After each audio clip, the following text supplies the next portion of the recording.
dimension des émotions n'était pas beaucoup adressée dans un parcours d'école de naturopathie qui était un petit peu plus carré scientifique, qui était très bien, mais je trouvais que ça allait pas creuser assez loin. C'est pour ça que je me suis formée sur les fleurs de Bach, qui travaillent vraiment sur la dimension des émotions. Et l'idée, c'est d'aller voir comment les émotions en fait, ont un impact sur différentes sphères, donc, aussi sur le physique. Et puis je vais vous en parler, mais on va beaucoup parler en fait, d'émotions parce que moi, je me suis rendu compte dans ma pratique que si je n'adressais pas les émotions, ben, c'est comme s'il y avait un pourcentage de la problématique qui n'était pas adressée. Particulièrement les problématiques digestives, parce qu'au début, dans ma pratique, c'était beaucoup de problématiques digestives. Puis on parle souvent que l'intestin, c'est notre centre émotionnel. Hein. On dit j'ai l'estomac noué parce que je suis stressée, ben, c'est pas pour rien. Quand il y a un nœud, ben, forcément la digestion ne se passe pas très bien, hein, on est d'accord. Et c'est un petit peu sur cette base de voir comment les émotions nous impactent et savoir aussi comment aussi les élixirs de fleurs vont pouvoir nous aider là-dedans. C'est un petit peu comme ça que je vais vous expliquer et vous parler des émotions aujourd'hui. Donc les émotions, je pense qu'on en a tous ressenti plein. Il y en a qu'on va catégoriser dans les positives, d'autres négatives. Hein, mais bon, ce qu'on se rappelle, c'est que moi ce que j'aime bien dire, c'est que les émotions sont d'abord en fait des informations. C'est parce que quand je dis en fait que les émotions sont des informations, c'est que ça parle de nous. Parce qu'on ne va pas tous réagir aux mêmes situations de la même manière. Il y a un événement, quelqu'un va pouvoir ressentir de la tristesse, il y en a, au contraire, sa réaction va pas être triste, il va vouloir réagir, c'est de la colère, fait qu'on ne va pas tous et toutes réagir de la même manière à une situation. Fait qu'en fait, une émotion, ça parle de nous, ça parle de notre histoire, ça parle de comment on est dans le monde, et c'est quoi en fait, comment on relationne avec notre environnement. Et moi, j'aime bien voir les émotions comme en fait des petits warnings qui nous disent ok, il se passe ça pour moi, et le problème après c'est si je ne l'écoute pas. C'est là que j'en viens. Pourquoi en fait il va y avoir des émotions qui vont avoir un impact peut-être sur notre corps à un moment donné? C'est parce qu'il y a des émotions qu'on ne se laisse pas ou qu'on n'a pas la possibilité de ressentir sur le moment pour plein de raisons, qui va faire qu'on va mettre un petit peu sur le côté. Et c'est un petit peu ces émotions accumulées, non vécues, qui vont avec une certaine accumulation, chronicité, nous créer différents maux. Et c'est un petit peu ça, comment est vu en fait l'impact des émotions, c'est vraiment en fait un conflit, un stress, une émotion non vécue, va être quelque part, en fait l'émotion c'est comme une énergie, on le sent, hein. Donc, la colère, on a chaud, on sent qu'il y a un flux d'énergie dans notre corps. Mais si on le bloque et on ne se laisse pas se ressentir, il faut bien que ça aille quelque part. Ça a une substance, cette énergie. Ben, on va pouvoir peut-être le mettre dans un organe, dans un tissu, ou au contraire, ça va peut-être créer certainement une inflammation digestive, selon nos forces et faiblesses, parce qu'on est tous différents, on a tous des forces dans certains organes et des faiblesses qui vont faire que ça va s'exprimer aussi de manière différente en fonction des gens. Et c'est un petit peu là-dessus que je vais un petit peu développer aujourd'hui. C'est aussi les émotions, je vous parlais de la citation du docteur Edward Bach après, c'est un peu comme des pelures d'oignon. Hein. Et qu'il y en a qui sont plus à la surface et il y en a qui sont plus profondes, et aussi les fleurs de Bach travaillent là-dessus. J'aime bien cette citation du docteur Edward Bach. Donc le docteur Edward Bach, c'est celui qui a créé les élixirs de fleurs. Donc la façon dont le patient réagit à une maladie est seule à prendre en compte et non la maladie elle-même. Parce qu'en fait, la manière dont le patient réagit à la maladie, c'est son émotionnel. On peut, je ne sais pas vous, dans votre entourage, des gens qui ont peut-être des diagnostics similaires, mais qui ne vont pas y réagir du tout de la même manière. Et ça va beaucoup nous expliquer qui est cette personne et aussi comment la balancer.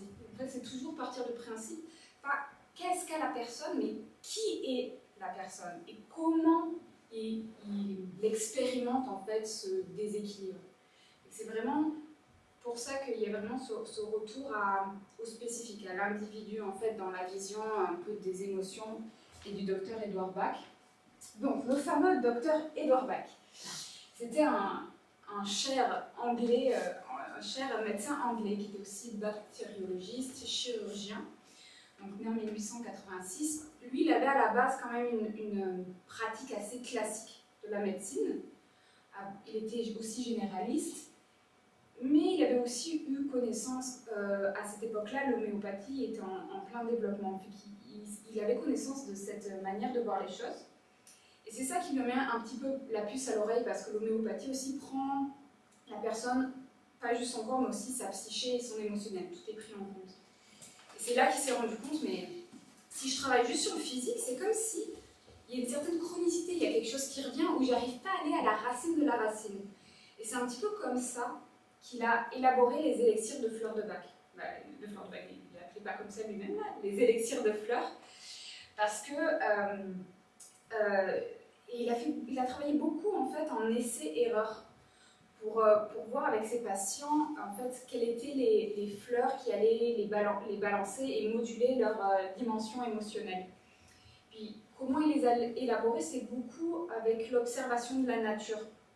Comment en fait les végétaux réagissaient et comment en fait cette empreinte pouvait avoir un impact sur nous. Par exemple, l'exemple du tremble, qui est une fleur de Bach, Aspen. En fait, je ne sais pas si vous connaissez cet arbre, mais c'est un arbre qui a comme un petit peu des branches comme des filaments, puis dès qu'il y a une petite brise, il tremble. C'est pour ça qu'on l'appelle le tremble. Et qu'il a vraiment cette hypersensibilité. De tous les arbres, c'est le premier qui vacille. Et en fait, cette fleur, ça va être une fleur qu'on va conseiller pour les personnes hypersensibles. Les personnes, dès qu'il y a une petite chose, elles vont ressentir fois 1000, ou même on va pouvoir les appeler les éponges émotionnelles, par exemple. Et en fait, toutes les fleurs de Bach, quasiment toutes, sont des fleurs d'arbres. Et c'est beaucoup en observant, par exemple, les fleurs qui ont tendance à dépendre d'une autre plante. Il va regarder cette manière qu'a la plante d'interagir avec son environnement, et par similitude, en fait, c'est cette fleur-là qui va être utilisée pour quelqu'un qui a en fait le même type de comportement. Et c'est vraiment comme ça qu'il a pensé les élixirs de fleurs, qu'il les a élaborés, et après, c'est beaucoup l'essai-erreur avec ses propres patients qu'il a au final élaboré les 38 élixirs comme on les connaît aujourd'hui. Donc il y en a 38 en tout. Ça, ah oui, le processus de somatisation. Je voulais parler un petit peu de ça, j'en ai un peu parlé brièvement, mais l'idée c'est ça, c'est comment en fait les émotions qui sont refoulées, qui ne sont pas exprimées, qui ne sont pas ressenties, pour plein de raisons, vont créer des déséquilibres dans la matière. Et c'est ça, moi j'aime bien le terme mal à dit. Oui. Ça nous dit quelque chose, ça nous crie quelque chose des fois même. Et il y a plusieurs ampleurs, il y a des choses plus légères, il y a des choses plus importantes, mais on peut tout simplement penser à, par exemple, le stress de faire une présentation. Non, ça va super bien, je prends mes petites fleurs. Non, même pas. J'ai même pas pris de fleurs avant. Mais on va dire une nervosité, par exemple, à passer un examen. Il y en a qui vont le sentir dans la gorge, ça serre. Il y en a qui vont le sentir dans l'intestin, mais on voit direct l'impact de l'émotionnel sur le physique. Ça, c'est assez direct. Je pense que tout le monde va pouvoir le dire. Oui, là, mon émotion a un impact sur mon physique. C'est clair et net. Mais ça fait partie un peu du quotidien et de notre habituel. Puis en fait, la cause, par exemple, de ça pourrait être la peur. La peur de l'échec, la peur de briller, la peur de faire une faute. Il peut y avoir plein de sources, mais en fait, la source qui fait qu'on va avoir, par exemple, l'intestin qui tourne, c'est la peur. C'est pas en fait l'événement en tant que tel qui est le stimulant, c'est l'émotion de peur qui génère en fait toute cette cascade chimique dans le corps qui fait que je vais avoir peut-être la gorge qui serre ou peu importe selon ce qui va être ressenti par la personne. C'est vraiment à ce niveau-là que les fleurs vont travailler, c'est vraiment sur l'émotion source en fait. Donc là, j'ai juste expliqué rapidement comment sont faites les fleurs. Donc c'est quasiment toutes des fleurs d'arbres. En fait, la manière dont c'est fait, c'est toujours cueilli en fait, à l'aube le matin. Puis ils sont recueillis, puis c'est dans des grandes cuves et c'est des infusions solaires pour vraiment que l'information de la plante soit infusée dans l'eau. Et c'est des dilutions, donc c'est des dilutions au 240e, et donc du coup c'est tout unitaire. Donc le truc c'est que moi quand je vais faire une rencontre avec quelqu'un, quand je fais un mélange, je mets entre 1 et 7 fleurs sur les 38. C'est C'est vraiment comme ça que ça se passe. Il peut que la personne ait besoin juste d'une ou deux, mais des fois, c'est possible que je mette 7 fleurs dans un mix personnalisé. Donc juste pour vous montrer un petit peu comment ça se catégorise, les fleurs, en fait, il y a 7 groupes. Donc, il y a le groupe des peurs, des incertitudes, des doutes, manque d'intérêt pour le présent, hypersensibilité, préoccupation excessive, solitude et abattement et désespoir. Et dans chacun de ces groupes, il existe plusieurs fleurs parce que si on prend le groupe des peurs, ben, il peut y avoir des peurs très différentes. Et puis aussi, dans certains groupes, il y a des fleurs qui vont travailler plus sur des émotions qu'on va dire superficielles.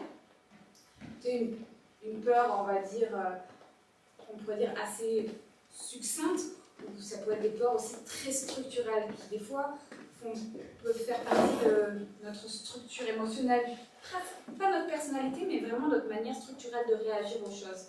Et c'est pour ça qu'il y a des fleurs que je vais recommander des fois pour un temps plus court, parce que c'est quelque chose de plus superficiel, entre guillemets, mais il y a des choses plus structurelles. Comme si je prends, par exemple, la fleur, il y a une fleur de bac qui s'appelle Impatience.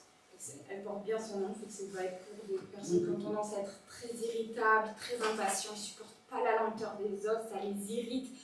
Et souvent, ce genre d'émotion, c'est des périodes passagères, c'est rare que ce soit structurel, fait que c'est une des fleurs qui va travailler plus sur quelque chose de surface.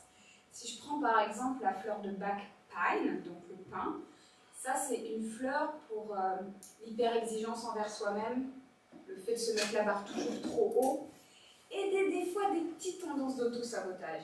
Et ça, souvent, par expérience, c'est des fleurs qui sont un peu plus structurelles, qui sont des fois en lien avec l'éducation, des il faut pas, qui ont plus été engrangées jeunes, et qui ça prend plus de temps à se transformer. Des fois, il faut y aller par couche, souvent 3 mois qu'on va prendre la fleur, avec des ajustements pour celle superficielle, mais celle qui travaille sur le schéma profond, elle va être prise pendant plusieurs mois. C'est juste pour vous dire qu'il y a des petites textures au niveau des fleurs. Puis je vais prendre un exemple pour vous dire comment, par exemple, dans le même groupe des peurs, il peut y avoir des peurs différentes. Si je prends l'exemple entre roc rose et mimulus, la fleur de bac roc rose, c'est vraiment une fleur, la peur panique. En fait. C'est la peur, par exemple, de crise de panique, de crise d'angoisse, où on fige. Et quand on a peur, il y a plusieurs manières de réagir. On se bat, on fuit ou on fait le mort. Celle-là, c'est plutôt on fait le mort. Et du coup, physiquement, ça fige à l'intérieur. Ça peut être des gens qui, d'un coup, ils n'arrivent plus à respirer, la crise de panique. Et que la fleur, ce que ça va permettre, c'est vraiment de refaire circuler ce qui est figé, qui est tétanisé à cause de la peur. C'est une fleur qui fait partie du remède de secours, le Rescue Remedy, si vous connaissez, parce que c'est un remède de secours qu'on va s'en servir pour vraiment les crises. Alors que Mimulus, qui fait partie du groupe des peurs, ça c'est vraiment plus une peur, les petites peurs du quotidien, on va dire, les petites craintes, les petites phobies, les gens qui sont plus timides, qui ont peur du noir, peur des souris, peur de mal faire. Donc c'est pas le même type de peur, c'est souvent plus lié à la personnalité encore, cette peur-là, que quelque chose de succinct et soudain. Mais comme dirait mon enseignante de fleur de bac, on peut être fromage et dessert. On peut avoir besoin de roc rose et de mimulus selon le moment ou l'instant. Donc, ça pour ça. Puis, j'ai mis un petit exemple pour vous montrer un petit peu comment une fleur de bac son potentiel. Par exemple, la fleur de bac Centauri, donc la centaurée, donc elle fait partie du groupe l'hypersensibilité aux influences. Et en déséquilibre, c'est vraiment les personnes qui ont de la difficulté à dire non, difficulté à mettre leurs limites. C'est les personnes qui ont aussi de la difficulté avec le conflit, en fait, et qui vont toujours passer les autres avant eux-mêmes, qui vont toujours être conciliantes. Donc c'est aussi toujours pour un peu éviter le conflit, la confrontation, pour toujours un petit peu ce côté de fuite pour l'harmonie, pour le lien. Donc tout est fait pour garder le lien, mais du coup c'est des personnes des fois qui peuvent avoir tendance à s'oublier pour prioriser le lien, l'harmonie du groupe, de la famille, de l'entreprise, peu importe dans quel contexte ça va plus s'exprimer pour ces personnes-là. Mais ce qui fait qu'en déséquilibre extrême, ben, on peut s'oublier tellement qu'on peut être dans l'épuisement complet, accepter des choses inacceptables parce qu'on a des difficultés à dire non et mettre ses limites, ou même aussi des difficultés à mettre ses limites, ça peut être aussi par rapport à soi-même. Hein. Ça, c'est une couche un peu différente, mais c'est une fleur que je vais aussi conseiller quand il y a des gens qui ont des difficultés à mettre ses limites pour aussi la nourriture. J'arrive pas à dire stop à moi-même. Il y a quelque chose de plus fort que moi qui fait que j'arrive pas à mettre mes limites, même pour, de manière générale, dans les relations, par rapport à la nourriture, par rapport à des addictions. Il y a vraiment ce côté, on n'arrive pas à être connecté à ce qui est bon pour nous, à ce qui est nécessaire pour nous. Il y a comme une couche qui nous empêche d'avoir accès à ce qui est juste et bon pour nous. Et qu'il y a toujours aussi, dans chaque fleur, un apprentissage. Mais c'est ça que j'aime beaucoup avec les fleurs de bac et que j'invite beaucoup dans les rencontres, c'est de dire, ok, qu'est-ce que ça doit m'apprendre en fait, cette fleur? Ben, ça doit apprendre à mettre mes limites et beaucoup à m'aimer, finalement. Parce que quand j'arrive à mettre mes limites, ben, je suis juste avec ce que je suis. Et puis, pour moi, ça, c'est vraiment une preuve d'amour. Et qu'est-ce que va donner la fleur? Le potentiel positif. Parce que je parle des fleurs en négatif parce que c'est comme ça que j'arrive à savoir ce qu'a besoin la personne.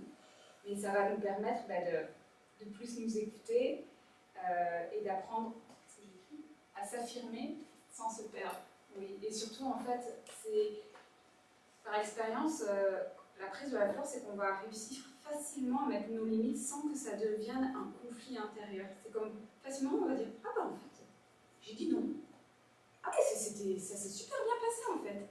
C'est un petit peu ça, ce qui est intéressant avec les fleurs, c'est que c'est très subtil.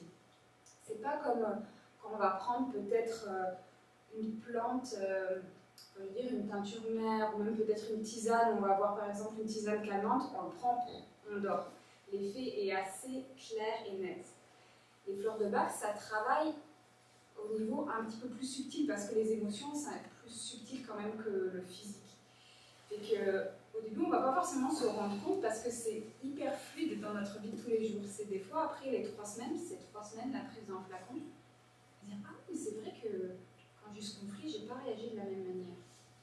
Ah mais c'est vrai que quand il s'est passé ça dans la rue, habituellement, je laisse tout le monde passer, puis en fait, il me reste plus de place pour moi. Et là, bah non, je sentais que c'était juste pour moi, je suis allée à ce moment-là. C'est des petites choses, et c'est comme ça que petit à petit, on se rend compte que, ah oui, en fait, les fleurs, ça a un impact, et comme dirait une de mes clientes chouchous, c'est subtil mais puissant.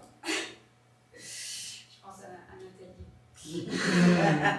C'est elle qui disait ça. Ouais. Donc c'est un petit peu comme ça, puis ce que je trouve très intéressant, c'est que la prise des fleurs nous donne aussi d'autres envies. J'ai beaucoup de clients, c'est « Ah, j'ai commencé à prendre les fleurs, puis j'ai commencé la méditation parce que ça m'a inspiré. » Puis après, on me dit « Ah, mais je ne sais pas si c'est la méditation ou les fleurs qui a fait cet effet bénéfique sur moi. » Je trouve ça très intéressant parce que souvent, c'est les fleurs qui poussent la personne à faire des changements. Et moi, j'ai tout noté à la rencontre d'avant. Mais oui, il y avait ça. Et ça, est-ce que c'est encore présent? Ah, peut-être pas. Et ça, c'est ça, c'est que c'est tellement subtil que des fois, on ne se rend plus compte tellement ça rentre de manière fluide dans nos vies. C'est ça le petit côté magique des fleurs. Donc, c'est ça. Comment ça se passe une rencontre? C'est moi en fait quand je fais un petit peu le questionnaire pour savoir c'est quoi en fait le sujet phare, la problématique, c'est toujours au moment présent. Ça veut dire est-ce que par exemple si on parle d'événements, est-ce que ça me met toujours en déséquilibre maintenant? Parce que les fleurs elles travaillent ici et maintenant. Et que même si on a, par exemple, des traumas ou je sais pas quoi, comme on parle, oui, mais est-ce que ça a un impact encore maintenant? Je reviens toujours au maintenant parce que c'est vraiment dans le présent que les fleurs agissent. Et le but, c'est vraiment de trouver là où les fleurs qui répondent le mieux à ce qui est vécu, en fait, dans le moment. Et puis, ce qui est aussi important à savoir, c'est que si c'est pas la bonne fleur, ça va juste pas faire effet. Ça ne va pas venir déséquilibrer autre chose. C'est ça ce qui est intéressant avec les fleurs de bac, c'est qu'on ne peut pas nuire, ce qui est quand même important. Et aussi, peut-être en comparaison par rapport à l'homéopathie, c'est qu'on ne peut pas s'aggraver avec les fleurs. Je ne sais pas si certains d'entre vous connaissent l'homéopathie, Mais si certains remèdes, on prend une cadence trop rapprochée, on peut s'aggraver et aggraver ses symptômes. Alors qu'avec les fleurs de bac, c'est pas possible. Si on en prend plus, ça va pas forcément faire plus effet. Il y a comme une posologie idéale, mais plus, ça va pas changer vraiment. Et ce que j'aime beaucoup avec les fleurs, et c'est pour ça que j'ai vraiment introduit ça à ma pratique, c'est que c'est sécuritaire pour tout le monde, pour les femmes enceintes, pour les enfants, il n'y a pas d'interaction médicamenteuse. C'est ça qui est vraiment intéressant. Mais la question, on peut se poser, mais est-ce que ça fonctionne vraiment les fleurs de bac? Ces élixirs, là, on parle de vibration de fleurs. Et j'ai mis, je me suis amusée à trouver quelques petites études qui parlaient des fleurs de bac. Celle-là, je l'avais trouvée intéressante. C'était vraiment sur c'était un groupe de personnes qui avaient des maux chroniques, des maux vraiment physiques qui étaient suivis pour ça. Et en fait, avec la prise des fleurs de bac, juste leur douleur qu'ils avaient de chronicité s'était réduit en fait de 46%. Et 88% avaient ressenti une amélioration au niveau de leur état émotionnel par rapport à leur maladie. Ce que je trouvais intéressant, c'est que simplement en travaillant sur la sphère émotionnelle, eh ben, on pouvait avoir un impact sur, en fait, sur la matière. C'est parce qu'en fait, la manière dont on va percevoir une maladie ou un déséquilibre, ça va avoir un grand impact d'aggravation ou pas sur le symptôme même. Donc c'est sûr que l'impact le plus, c'était sur l'état émotionnel par rapport à cette maladie. Mais il y a quand même eu 46% d'amélioration sur les maux en tant que tels. Et ça montre bien que notre état émotionnel et notre état d'esprit a un impact sur comment est vécu tout type de déséquilibre. Et c'est pour ça que moi, ce qui m'intéresse là-dedans, c'est de montrer que les fleurs de bac, ça peut être aussi un accompagnement pour d'autres thérapies, pour même des gens qui prennent en fait un cursus médical conventionnel, parce que ça peut aider à l'état émotionnel par rapport à cette maladie ou ce déséquilibre. C'est pas opposé et ça peut être complètement complémentaire et beaucoup soulager à n'importe quel niveau, à n'importe quelle étape d'un déséquilibre en fait. J'avais mis d'autres petites études aussi. Mais celle que j'avais trouvée intéressante, c'était par rapport à l'anxiété. Ça, c'était le rescue medic qui avait été utilisé, qui est souvent assez connu.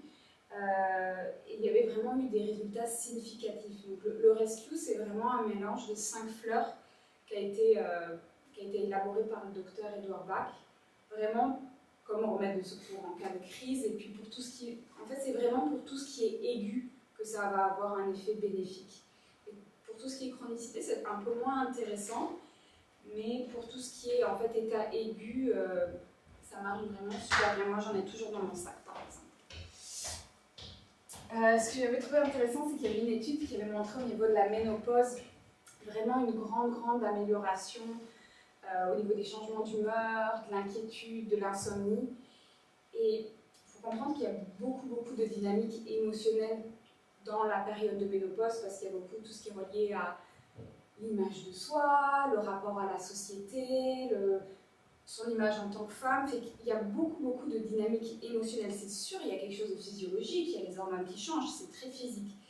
Mais ça montre que l'émotionnel peut avoir un impact qui fait que ça, en fait, ça donne une surenchère, en fait. Ça augmente l'effet de non-acceptation, parce qu'en fait, c'est quelque part, il y a quelque chose où cet état n'est pas accepté. Cette résistance augmente beaucoup les changements d'humeur, l'insomnie et les états d'inquiétude, les niveaux de stress très élevés.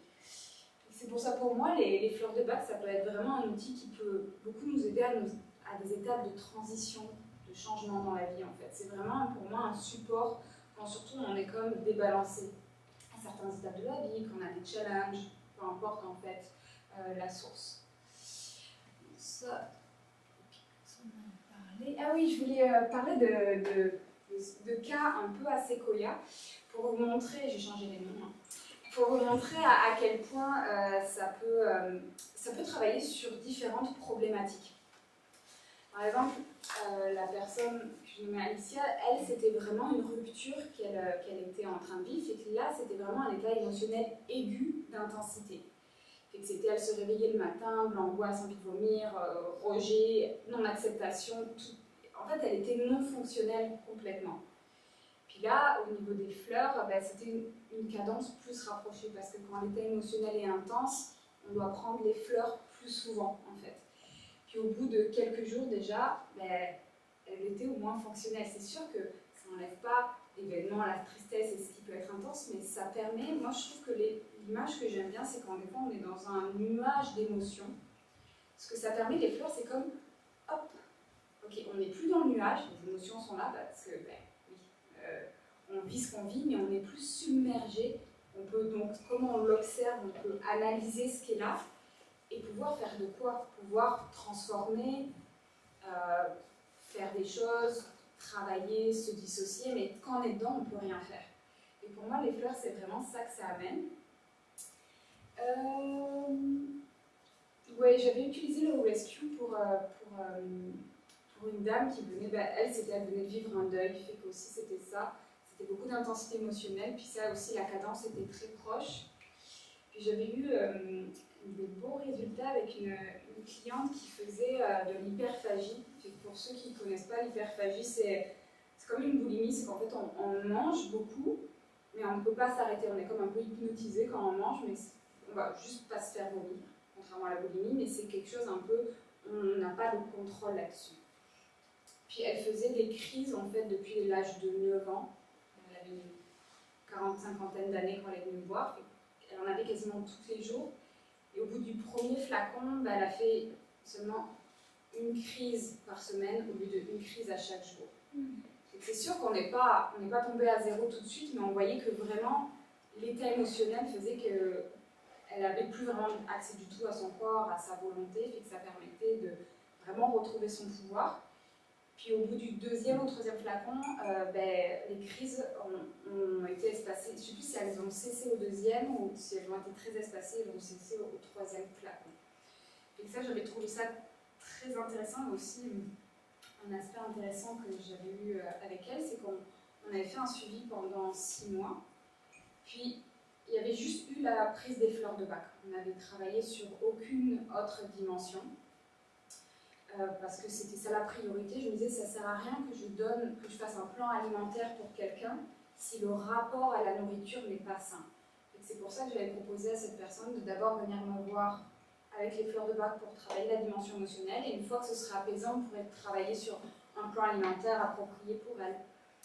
Et en fait, elle était allée faire une analyse sanguine, et en fait, ses hormones de thyroïde s'étaient balancées en l'espace de 6 mois, alors qu'elle avait juste pris des fleurs de bac. Alors que ce n'était pas du tout l'objectif. Moi, je ne savais même pas qu'elle avait un débalancement au niveau de la glande thyroïde. Mais après, ce qui peut se comprendre, c'est que l'hyperphagie fait une surcharge de l'inflammation et ça fait une cascade qui fait que ça peut débalancer la thyroïde. Donc, on comprend que le fait d'avoir arrêté les crises, ça a un impact. Mais pour dire, elle a pris aucune plante, aucune vitamine, aucun minéraux, elle n'a rien fait pour sa thyroïde et ça a quand même eu un impact. J'ai trouvé ça vraiment intéressant parce que ça, je l'avais su vraiment après pour elle. Ouais, j'avais vu aussi quelqu'un qui c'était plus comme ça, c'était plus quelque chose au niveau de chronicité, c'est pour faire d'autres exemples, qui avait vraiment plus le goût de rien, un peu une asthénie, envie de pas grand chose en fait. Et en fait, déjà au bout d'un flacon, il y avait un peu, comme elle disait, la petite flamme qui s'était rallumée. Puis je trouvais ça intéressant parce que c'était pas grand chose, des fois c'était juste un petit balancement émotionnel à recalibrer et qui a pu éviter qu'elle prenne des antidépresseurs. Des fois c'est nécessaire, hein. Des fois on a besoin, mais je trouve ça intéressant de pouvoir essayer peut-être quelque chose avant qui peut être plus subtil, ok, et qui peut avoir un impact pour éviter de prendre de la médication compliquée des fois à s'en défaire. J'ai eu ce cas avec Sylvano très intéressant. C'était plutôt dans le contexte du travail, quelqu'un qui avait beaucoup d'autorité, qui voulait que les choses soient faites comme lui et pas autrement. Il avait d'énormes tensions au niveau de la nuque parce qu'il était rigide dans son côté autoritaire. Et après la prise ce n'est même pas après 3-4 jours de la prise du flacon, il a pu communiquer avec son équipe de manière beaucoup plus fluide. et créer des liens, mais pas basés sur une hiérarchie. Moi, je sais pas beaucoup plus dans la fluidité, et aussi ces problèmes de nuque et de cou, et que c'était beaucoup amélioré. J'avais trouvé ça assez intéressant. Et le dernier que je voulais vous présenter, c'était une cliente d'un certain âge, je pense qu'elle avait entre 110 et 75 ans, qui n'avait pas de conjoint, donc qui vivait seule et qui vivait beaucoup de solitude, qui trouvait ça assez difficile en fait, et qui grignotait tout le temps un petit peu pour combler l'ennui, comme on peut dire, mais qui avait tendance à mettre un peu la faute, mes enfants n'appellent pas, les voisins ne sont pas sympathiques, un peu le côté victimisation, comme je peux le dire. Et c'était pas après le premier flacon, c'était après le deuxième. Et elle s'est rendue compte que elle a commencé à créer des liens avec son voisinage, à renouer des liens avec des amis avec qui elle n'avait pas parlé depuis longtemps, puis qu'elle grignotait moins. Ce que je trouve intéressant dans cette histoire-là, c'est qu'en fait, en fonction de ce qu'elle ressentait, en fait, elle émanait quelque chose qui faisait qu'elle ne permettait pas les gens de relationner avec elle. Et c'est pour ça que je trouve ça important, c'est de montrer qu'en fonction de ce qu'on ressent, finalement, on se coupe. On peut se couper de certaines opportunités, certaines joies, juste parce qu'on est en fait en cercle vicieux à l'intérieur de son émotionnel. Et que, pour moi, c'est un petit peu aussi pas l'espoir, mais le côté positif des fleurs, c'est de montrer que, oui, en fonction de ce qu'on peut transformer dans notre émotionnel, on peut avoir un impact sur ce qui va se passer dans notre environnement aussi. Et ça, j'avais trouvé ça une belle histoire.